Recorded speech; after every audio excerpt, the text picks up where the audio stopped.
Ready. So now we're going to do the side planks to help to exercise the obliques. So what you do, you lay on your side,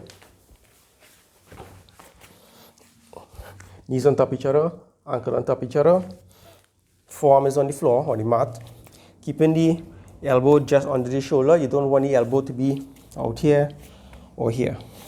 Keep it directly under the shoulder, and you lift the hip off the floor and down, up and down, up and down. Okay, so that's going to exercise your obliques. When you finish, you switch over to the other side.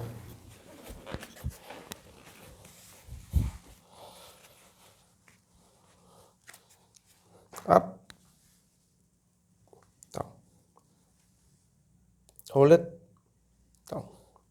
If you get in some trouble to initiate the movement, what you can do, you can give yourself some assistance using this hand here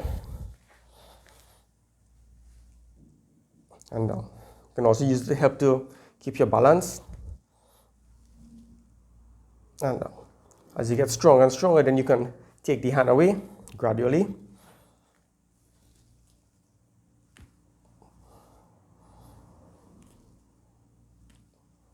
Okay, so that's the side planks to exercise the oblique abdominal muscles.